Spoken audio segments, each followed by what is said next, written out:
स्वागत है दर्शकों आपके अपने चैनल रहस्य ज्ञान पर। हम आपको इस वीडियो के द्वारा जानेंगे हवा महल जयपुर रेलवे स्टेशन से 5 किलोमीटर की दूरी पर है।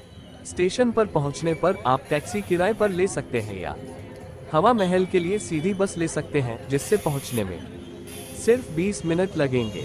जयपुर मेट्रो, जिसका मार्ग मानसरोवर से railway station, Sindhi camp, Chandpol होते हुए बड़ी चौपड़ तक है।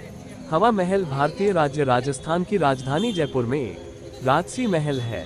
इसे सन 1799 में राजस्थान जयपुर बड़ी चौपड़ पर मेट्रो स्टेशन के पास महाराजा सवाई प्रताप सिंह ने बनवाया था और इसे किसी राजमुकुट की तरह वास्तुकार लाल चंद उस्ताद द्वारा डिजाइन किया गया था।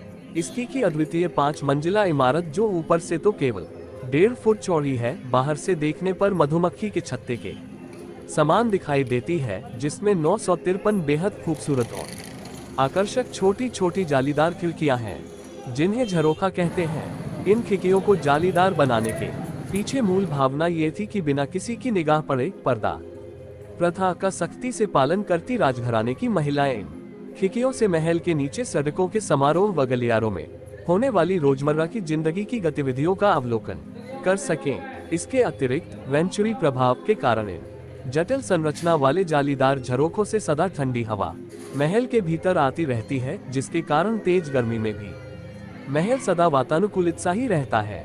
चूने, लाल और गुलाबी बलुआ पत्थर से निर्मित यह महल जयपुर के व्यापारिक केंद्र के हृदय स्थल में मुख्य मार्ग पर स्थित है। ये सिटी पैलेस का ही हिस्सा है और जनाना कक्ष या महिला कक्ष तक फैला हुआ है। सुबह सुबह सूर्य की सुनहरी रोशनी में इसे दमकते हुए देखना एक अनूठा एहसास देता है।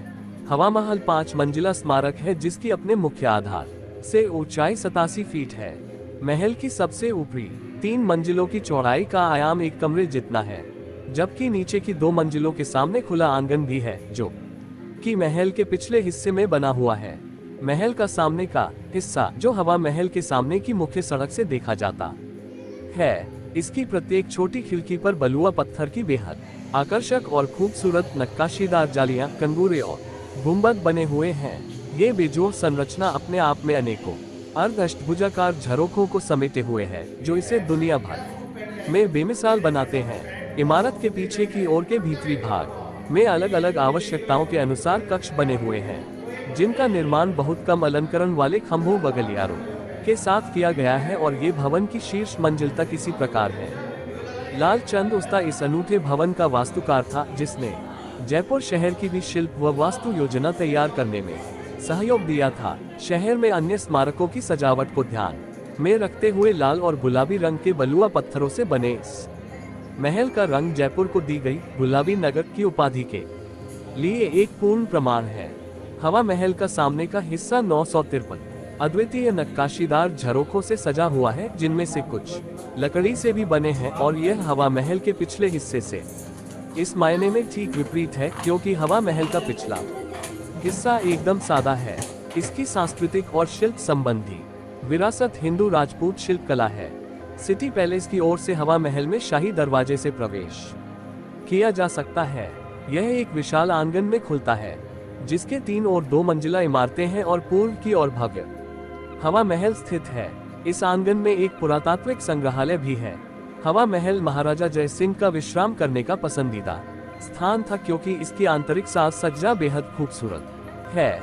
इसके सभी कक्षों में सामने के हिस्से में स्थित 953 झरोखों से सदा ही ठंडी हवा बहती रहती थी, जिसकी ठंडक का प्रभाव गर्मियों में और बहाने के लिए सभी कक्षों के सामने के दालान में फव्वारों की व्यवस्था भी है।